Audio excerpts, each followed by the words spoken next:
Fala pessoal, aqui é o Vini e esse vídeo ele não é uma crítica nem uma análise séria desse filme. Ele é só um bate-papo mais descontraído sobre esse filme dos Cavaleiros do Zodíaco que está fazendo agora quase 20 anos. E eu decidi reassistir ele para ver se as impressões que eu tinha, né, de ter assistido na época, batem com as de hoje, né? Será que as minhas impressões estão erradas reassistindo agora? O que que mudou, né, da minha.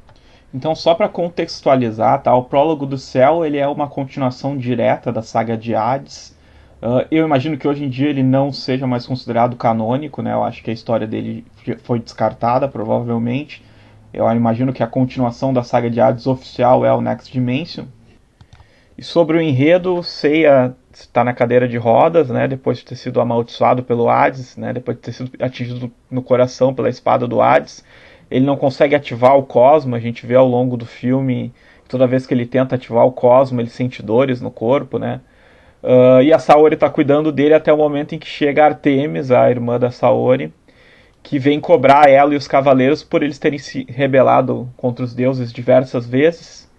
E no momento que a Saori se entrega ali para poupar os cavaleiros, a gente vê que o mundo é abandonado, né? E Artemis domina o mundo e a gente vê o santuário todo inundado. Levando isso em consideração, então vou começar com os pontos positivos.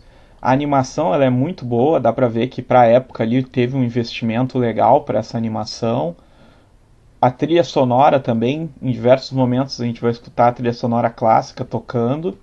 Os cenários de fundo dos personagens, enquanto os personagens lutam, estão muito bem feitos, assim, quando eles vão lutar no santuário, que o santuário está inundado, tem os planos de fundo, assim, tão bem legais, você vê que está tudo bem feito mesmo. Outro ponto positivo, que é uma impressão que eu tinha errada da época, a minha impressão é que esse filme ele era muito parado, que ele não tinha lutas, mas na verdade ele tem sim, ele tem uma luta atrás da outra ali, principalmente no início do filme.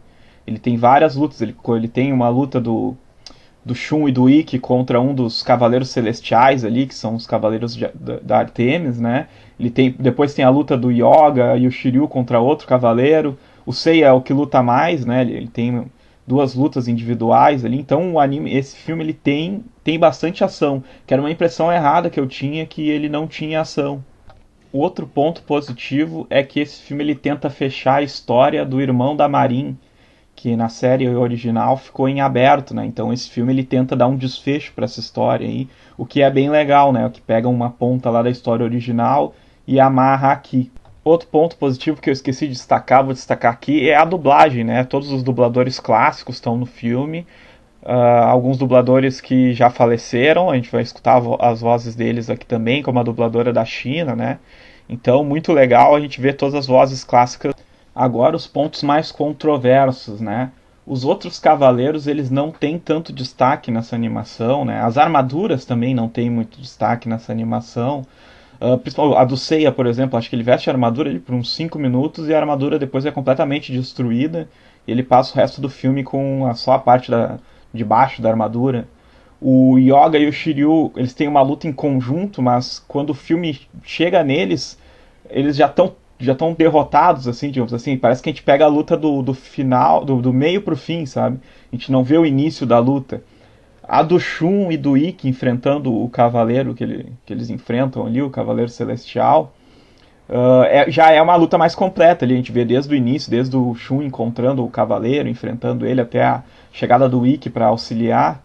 Já do Yoga e do Shiryu não. O Yoga e o Shiryu parece que a gente chega no meio da luta, parece que a luta já aconteceu e a gente está chegando no final da. Então eu acho que eles podiam ter dado ali uns 10 minutinhos a mais de tela ali pro Yoga e pro Shiryu ali, teria feito bem.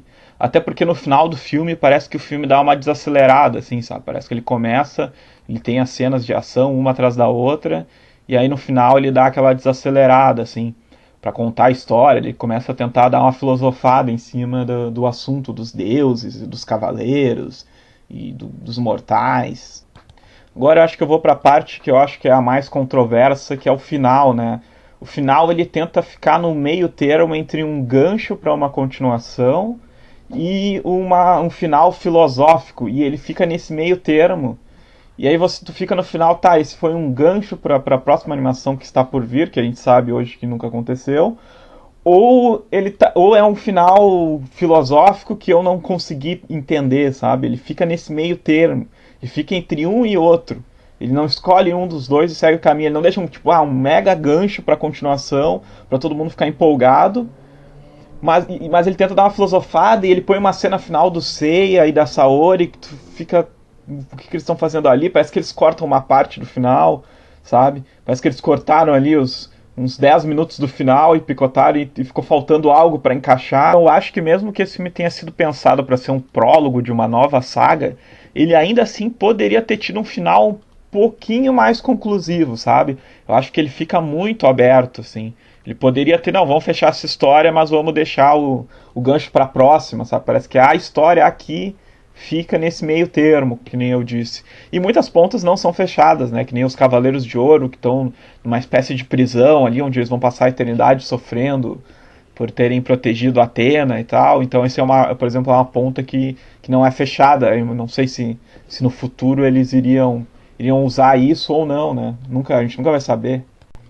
Eu acredito que muitas ideias desse filme aqui o Kurumada deve ter reaproveitado no Next Dimension, né, que ele está concluindo agora.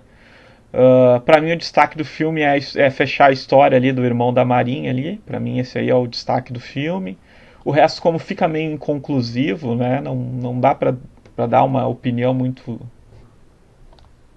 Mas eu acho que ele é um bom prólogo. Pena que ficou inconclusivo, né? Então não dá para bater muito o martelo nesse sentido.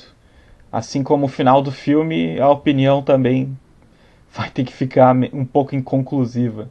Se você chegou até aqui no vídeo, não deixe de se inscrever, deixar seu comentário aí se você assistiu o Prólogo do Céu, qual é a sua visão aqui desse prólogo sem uma continuação. Né? Não deixe de se inscrever, um grande abraço e até mais.